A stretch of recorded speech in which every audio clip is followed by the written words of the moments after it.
Hi praise the lord అందరికీ. ఈరోజు దేవుని వాగ్దానం ఏదంటే మత్తయి సువార్త 11వ అధ్యాయం 28వ వచనం. ప్రయాసపడి భారం మోసుకొనుచున్న సమస్త జనములారా నా యొద్దకు రండి, నేను మీకు విశ్రాంతి కలుగజేతును అని వాగ్దానం ఎవరిస్తున్నారంటే యేసుక్రీస్తు స్వయంగా ఇస్తున్నాడు. ఎవరైతే ప్రయాసపడి భారం మోసుకొనుచున్న సమస్త జనములారా నా యొద్దకు రండి, నేను మీకు విశ్రాంతి కలుగజేతునని దేవుడు వాగ్దానం అంటే ప్రామిస్ చేస్తున్నాడు.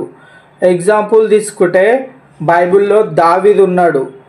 దావీదు పాపం చేసిన తర్వాత పశ్చాత్తాపం కోసం ఎంతగానో ఏడ్చి దుప్పటి పరుపులు కొట్టుకపోయేటంత ఏడ్చిండు.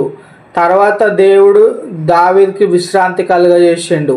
అంటే విశ్రాంతి అంటే రెండు రకాలుగా ఉంటుంది. ఒకటి మానసిక విశ్రాంతి, రెండవది శరీర విశ్రాంతి. శరీర విశ్రాంతి ఏంటంటే ఇప్పుడు మనం ఏదైనా పనులు చేస్తే అప్పుడు శరీరంకి విశ్రాంతి అవసరం ఉంటుంది. ఆ విశ్రాంతి తొందరనే అవుతుంది. కానీ మానసిక విశ్రాంతి కొన్ని సంవత్సరాలు పడుతుంది.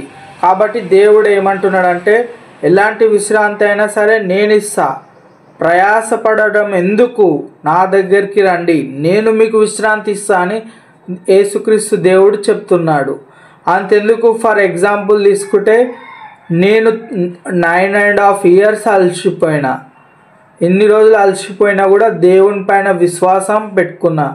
దేవుడు ఒకరోజు నాకు విశ్రాంతి దయచేస్తాడు, నా అలసట తీసేస్తాడని దేవుని పైన నమ్మకం పెట్టుకొని 9 years plus 6 months దేవుని కోసమే వేచి ఉన్నాను.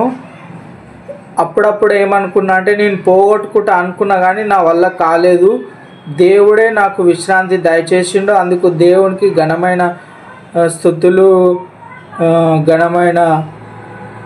స్తుతులు చెల్లిస్తున్నాను. కాబట్టి ఎవరైనా అలసిపోయి ఉంటే దేవునికి ప్రార్థన చేసుకోండి.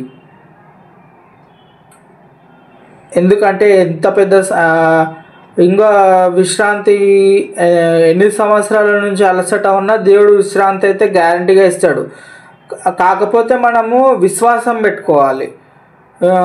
1 year అయింది కదా నాకు విశ్రాంతి దొరకలేదు, నేను చచ్చిపోతా అని అనుకోకూడదు.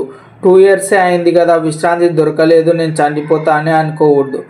3, 4, 5, 6 ఎన్ని ఇయర్స్ అన్నా ఎక్కువ, కానీ దేవుని పైన విశ్వాసం, దేవుని పైన గురి పెట్టుకొని మనం ముందుకు వెళ్ళాలి. అప్పుడు దేవుడు విశ్రాంతి దయచేస్తాడు. దావీదుకు దయచేసిన విశ్రాంతి మనకు కూడా దయచేస్తాడు. ఎంత భారమని ఉండని, దేవునికి ఇంపాసిబుల్ ఏది కాదు, దేవునికి సమస్తం పాసిబుల్. కాబట్టి ఎంత ఎంత ఎంత ప్రయాసమైన భారమైన అలసట ఉన్నా కూడా దేవుడు విశ్రాంతి దయచేస్తాడు. అంతే friends, bye, thank you. Please like, share and subscribe to my channel for more videos. ఇంకా చాలా వీడియోలు మీరు చూడాలనుకుంటే సబ్స్క్రైబ్ చేయండి, షేర్ ఎక్కువ చేయండి. ఎంతమందికి వీలైతే అంతమందికి షేర్ చేయండి. నన్నైతే దేవుడు 9.5 years నేను అలసిపోయినా, నా గుండె అలసిపోయింది, అంటే మనసు అలసిపోయినా కూడా నేను దేవుని పైన విశ్వాసం పెట్టుకున్నా. ఏదో ఒకరోజు నాకు విశ్రాంతి దొరుకుతుంది, నా అలసట అంతా అవుతుంది అని అనుకున్నా.